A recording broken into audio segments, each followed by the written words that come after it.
Wolfden Wrestling Podcast, episode 6. We're going to get right into it with our rumor roundup. First piece of rumor roundup is the Hardy Boys returning to the WWE shortly. Now, this rumor was coming about for quite some time because the Hardys' TNA contract was expiring very soon, and now, as of this point, is expired. But the Hardys have officially signed with Ring of Honor, so that right now, as of right now, is not going to happen, but it's very much possible in the future. I don't know exactly what the extent of their contract with Ring of Honor is, but I think it's great for the Hardy Boys to actually move on with their thing, and I think that they need to continue with the whole Broken Hardys. I think it's very, very popular and very, very doing well in the wrestling business. Seth Rollins going into WrestleMania not 100%. Have you guys watched Monday Night Raw from last week? Again, this is previously recorded, so from last week, you know that Seth Rollins is still kind of injured from the whole attack from Samoa Joe and them from a few weeks ago.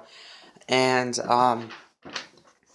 well, he said that he'll be at WrestleMania, but at this point, they said he is not 100%, and he could be risking further injury at WrestleMania, so they said more likely it will not be an actual sanctioned match between him and Triple H, but it could possibly end up being just like a brawl of some sorts or a scene at WrestleMania. Finn Balor to return very soon before WrestleMania. Finn Balor has been out on the show for quite some time, as you all know, and it's stating that even as close as tonight's episode of Monday Night Raw, Finn Balor could be returning before or sometime before WrestleMania to Monday Night Raw or the main roster at some point because of the fact that he is ready, he's coming back, and I think when that happens, he deserves to fight in a good match, and eventually later on down the line get the Universal title match that he deserves because technically he never lost the Universal Championship. Number 4, The Undertaker to return before WrestleMania. I think this is pretty much expected because The Undertaker's known for WrestleMania. Even after the streak was broken, he's still known as for WrestleMania. So, he's going to return. A lot of people have been saying he's returning to be having a match with Roman Reigns at WrestleMania. But I don't know exactly who he will be fighting at WrestleMania. But that's what the rumors is. So if that's the case, he can return anytime soon on Monday Night Raw. Or it could end up being a SmackDown Live competitor as well. Number 5, Jeff Jarrett could be moving to TNA back to Spike TV. Jeff Jarrett has been in talks of moving TNA from Pop TV to Spike TV. If that is the case, kudos to them. Spike TV is pretty much the home of TNA wrestling, so if that's the case, I think it's good for business, and I think Jeff Jarrett's going to take TNA into a different way, and it seems like he's doing that already. Number 6, Randy Orton versus AJ Styles, number one contendership for WrestleMania. Now, Randy Orton had a moment on SmackDown that we will get into very shortly because it's part of the news. But with that said, it could end up, a lot of the rumors are saying it could end up being Randy Orton versus AJ Styles on SmackDown Live for the number one contendership for Bray Wyatt's WWE Championship. If that's the case, though, from the situation, I honestly think, no disrespect to Randy Orton, but AJ won the match fair and square. Randy said he didn't want to fight Bray, so why is WWE going to skip over AJ Styles because Randy wants to fight now? That's just my opinion. Number 7, Drew Galloway could be returning to WWE. Could we also see a return of 3MB? Drew Galloway, former TNA wrestler, left TNA wrestling not long ago. Rumors have been flooding in that he's returning to WWE. Now, the whole 3MB thing, I don't think it'd be a good idea but I don't even know how exactly it would happen. However, they did say about after WrestleMania a draft could be happening, so that could be in the works to where all three members of 3MB could be joining back together as 3MB, but I don't think it'd be a good idea. That could be the reason why one of the news things I'll be talking about happened with Jinder Mahal. Anyways, moving ahead, Jerry Lawler could be returning to the WWE on TV very soon. Now, I'm not quite sure what that means, whether he'll be on the commentary table or some sort of on-screen character, but I don't know. I mean, I think it's good that Jerry's going to be coming back at some point or some way. It's going to be great. And the last piece of rumor roundup comes for TNA. Caleb Conley, he actually wrestled on the TNA before in an X Division match, could possibly be dressing up as Suicide, reprising Suicide back into TNA wrestling and wrestling as him on TNA. Now, I don't know if this is true or not. I heard that some guy named Johnny somebody is playing Suicide now, but I don't know that for a fact. But if that is the case, then I think it'd be great either way. Suicide is back, aka Manic, whatever you want to call him. TJ Perkins was known as Manic as him. But then he kind of switched up the character, and now Suicide's coming back. So it's going to be great to see Suicide back in the TNA ring. Now let's get into our news. Goldberg wins the Universal title. Kudos for Goldberg. I think it's great that he finally won his championship. This is the first championship match that he has had, I believe, since 2003. What is quite some time since he had that title, or any title at all. So it's going to be great to see how he is as a champion. Hardy Boys leaving TNA. I kind of hinted on this already because they said about the Hardy Boys could be returning to WWE, which I said is impossible because they signed with Ring of Honor. So, I mean, and whatever the Hardys wanted to do is ultimately up to them. Number 3, TNA's new foundation, or TNA has a new signees. TNA has signed a lot of people, some returning faces, and some new faces could be heading to the TNA roster. One or two that I know offhand, besides Suicide, as I stated, which obviously is a person dressed up as Suicide, but I've also heard Homicide, which is also a former TNA wrestler, and former TNA knockout ODB. I don't know if these are actually confirmed yet, but they said that those two could be returning back to TNA. And another one I heard about is former WWE wrestler Alberto Del Rio, now will be known as Alberto El Patron, on TNA roster. Who knows though? I think it'd be great to see who all comes into TNA and who's returning to TNA.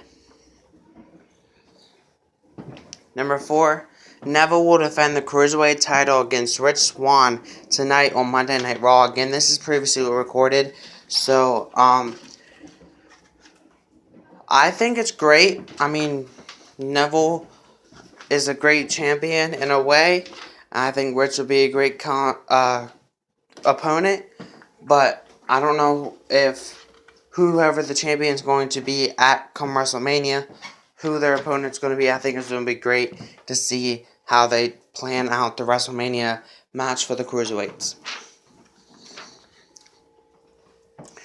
Number 5, I kind of hinted at this earlier with the whole Randy Orton versus AJ Styles thing. Randy Orton turns on Bray Wyatt from the last SmackDown Live, burned Sister Abigail's barn or whatever it was to the ground, kind of got into the head of Bray Wyatt.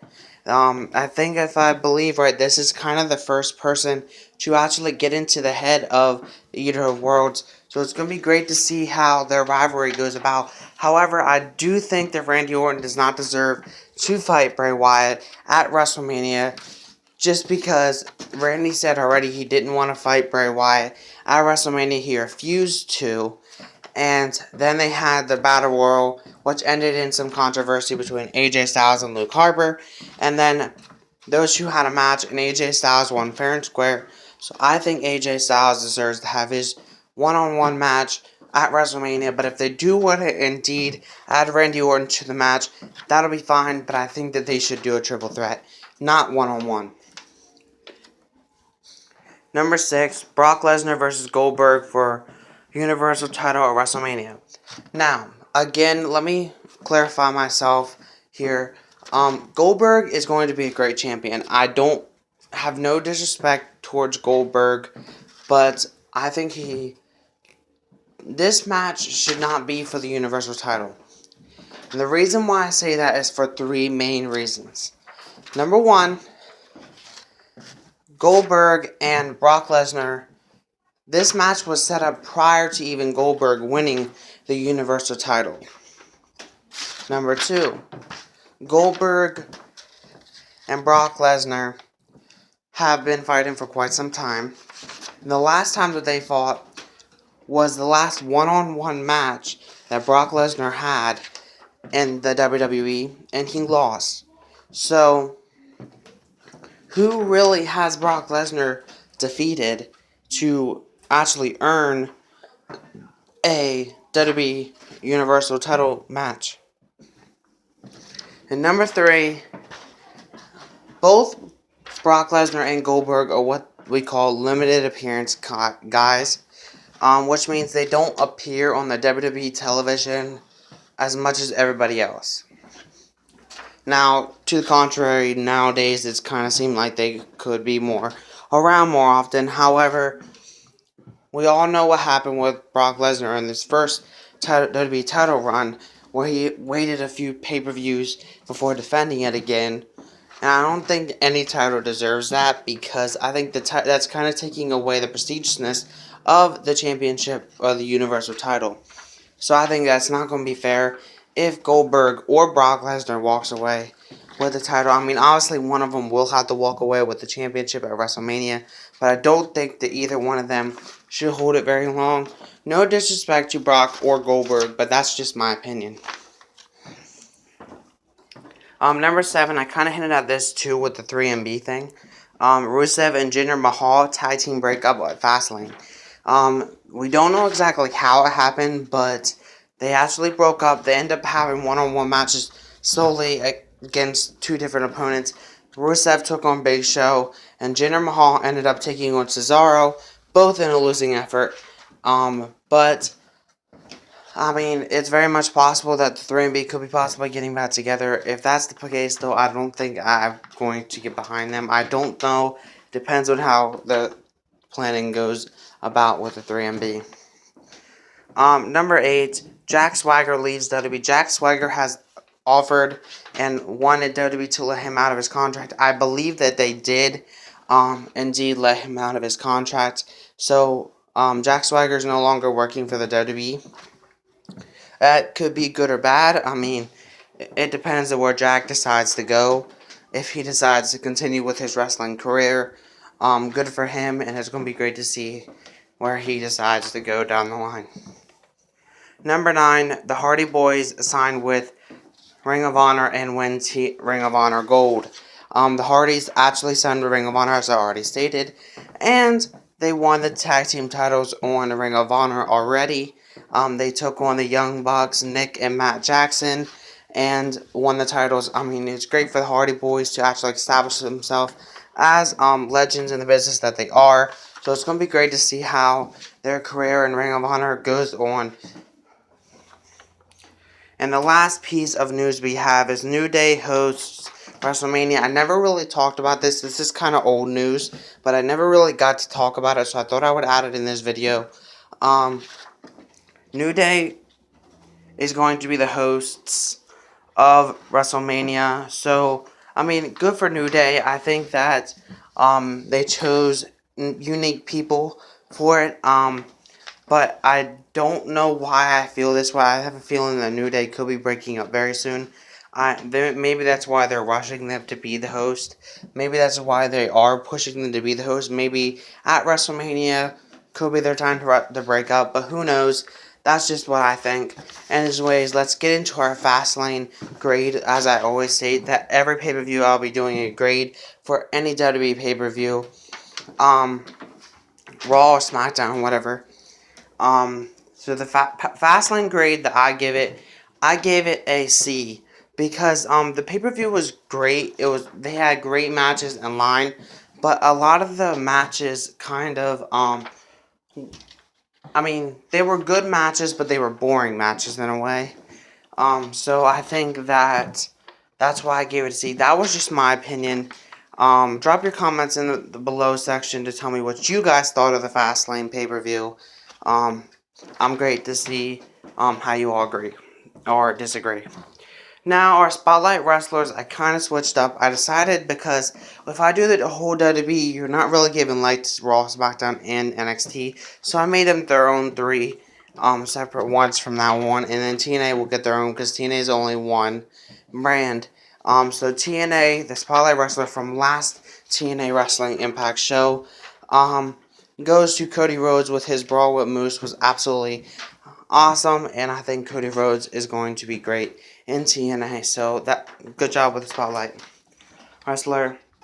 NXT, the spotlight wrestler for me in NXT, from the last episode of NXT that they had, goes to Asuka, who defended the women's title against Peyton Royce in a winning effort. SmackDown champion, ship caliber wrestler goes to the spotlight for SmackDown, goes to Randy Orton. He was the first one in a while to actually get in Bray Wyatt's head, so that's kind of why I gave it to him. And then Monday Night Raw, from the last Monday Night Raw, goes to Seth Rollins, who didn't let Triple H kind of play the mind games that Triple H was kind of play. He got into Triple H's head a little bit instead of Triple H getting into Seth's head. So I think that's what made that scene really, really well for me. With that said, I'll catch you all next week in Wolfden Wrestling Podcast, Episode 7. Have a great day, and peace.